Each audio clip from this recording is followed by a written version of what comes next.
Olá! O TH Entrevista dessa semana vai falar sobre medicamento genérico. E para conversar sobre o assunto, nós convidamos o professor de farmácia da Uninasal, Daniel Fortes. Daniel, o medicamento genérico, apesar de ser tão eficaz quanto o original ou de marca, como é chamado, as pessoas ainda têm um certo preconceito com eles aqui no país. Fala um pouco para a gente das vantagens que é comprar o medicamento genérico. Vamos lá. O medicamento genérico ele é uma cópia fidedigna do medicamento de referência, como a gente chama, né? Além de conter a mesma substância, a mesma concentração, a mesma forma farmacêutica, o medicamento genérico ele passa pelos testes que a gente chama de bioequivalência. O que significa dizer que esse medicamento ele vai atuar dentro do nosso organismo da mesma forma que o medicamento original. Sendo assim, a gente pode garantir que esse medicamento ele é bioequivalente com o medicamento de referência. E ele é seguro, ele contém as mesmas substâncias, ele vai fazer o mesmo efeito que aquele medicamento. Com a vantagem de quê? Dele ter um preço reduzido, no máximo 65% do valor desse medicamento de referência. E como é que as empresas que produzem o medicamento genérico conseguem produzi-lo a mesma fórmula, sendo mais barato? Quando o medicamento original, o de referência, está sendo produzido, ele tem que investir em pesquisa. Esse processo ele demora mais ou menos 10 anos e vai gastar aproximadamente US$ 1 bilhão para o seu desenvolvimento. Tá? Depois disso, o medicamento de referência ele tem que patentear aquela formulação. Para ele patentear essa formulação, ele vai ter o direito de comercializar aquele medicamento exclusivamente durante um período de aproximadamente de 20 anos. Somente depois que essa patente expira é que o medicamento genérico ganha a chancela para poder ser produzido.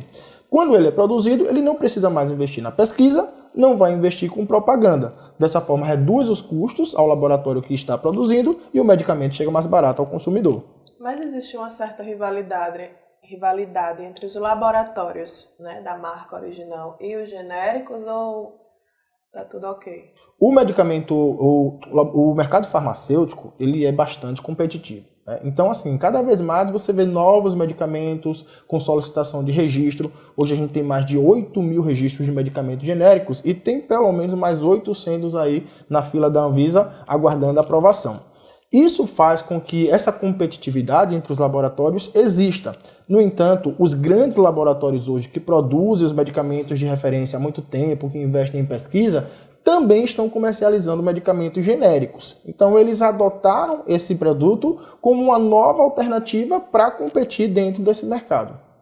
E os médicos, quando eles receitam o medicamento, alguns ainda dizem que, de preferência, a marca que ele está passando.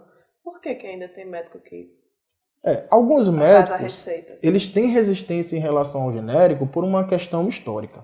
Antigamente, antes da Lei 9.787 de 99, né, os medicamentos genéricos estão fazendo 20 anos, agora em 2019, os medicamentos que a gente chamava de similar, eles não precisavam registrar a mesma efetividade no seu medicamento que o medicamento de referência. Então os médicos questionavam a qualidade desse produto. Tá? Com o advento da lei dos genéricos, esses medicamentos obrigatoriamente tinham que passar por esses testes de equivalência farmacêutica e de bioequivalência. Tá?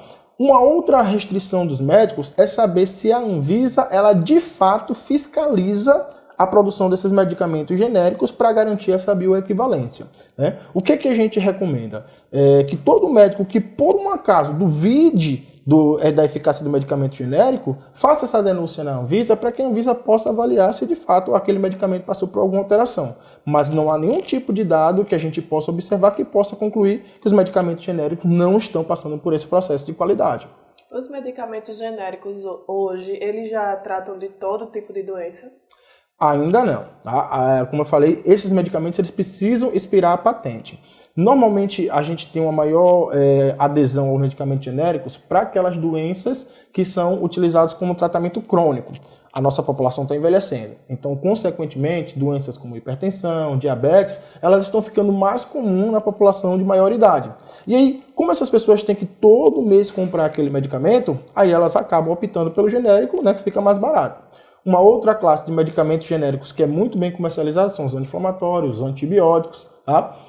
Você falou uma coisa importante em relação ao médico quando prescreve. Tá? o médico, sempre que prescrever um medicamento, ou ele vai prescrever pelo nome da marca, ou vai prescrever pelo nome da substância. Quando o paciente recebe essa receita, se for o nome do medicamento de referência, ele pode solicitar a intercambiabilidade pelo medicamento genérico na farmácia. Só quem pode fazer isso é o profissional farmacêutico. Lá na farmácia ele vai explicar sobre a bioequivalência desses dois produtos e vai efetuar a troca, registrando no receituário do paciente que houve a intercambiabilidade. O médico tem a prerrogativa de não permitir essa troca. E aí a gente tem que, mais uma vez, orientar a população e os próprios prescritores. Toda vez que o médico não permitir que o seu medicamento que ele está prescrevendo seja substituído pelo genérico, ele tem que escrever a próprio punho na receita que não autoriza a troca do medicamento. Alguns médicos eles acabam por imprimir a receita já com essa frase, não autoriza a substituição. Essa recomendação não vai ter nenhum amparo legal e o paciente, caso assim deseje, vai poder fazer a troca pelo genérico na farmácia. Então, se um médico me receita um medicamento e um farmacêutico, não é, um profissional habilitado, que me orientar a usar um genérico, né, me garantindo que vai ter o mesmo efeito, então não precisa se preocupar, você pode comprar o genérico. Absolutamente. Você vai estar adquirindo um medicamento de qualidade, um medicamento num preço muito mais acessível, que certamente vai tratar com segurança daquela enfermidade que acomete. Tem algum assunto, alguma parte dessa conversa que você acha que a gente ainda não falou, que é importante dizer para as pessoas, para a gente encerrar a entrevista? Eu acredito que o que a gente deve pensar é na economia e na garantia do acesso da população a esses medicamentos genéricos. Muita gente pensa que genérico é coisa do Brasil, que por ser barato não vai ter eficácia. Isso não é verdade. Países muito mais desenvolvidos que o nosso, como o Canadá, como os Estados Unidos, já possuem política de genéricos há muito mais tempo e lá os medicamentos chegam a 70% até 90% de todos os medicamentos que são comercializados. O Brasil está chegando agora a 35%. Então, mesmo após 20 anos, a gente ainda está engateando com os medicamentos genéricos. E muito por causa da desinformação que a população sofre. Então, a gente orienta aqui, converse com o seu farmacêutico, tire todas as suas dúvidas, converse com o seu médico, pergunte se ele poderia prescrever o genérico e faça uso do genérico. Porque vai fazer bem para o bolso, fazer bem para a saúde e ainda ajuda a economia do Brasil a se desenvolver mais. Obrigada, professor Daniel Fortes. E esse foi o TH Entrevista dessa semana.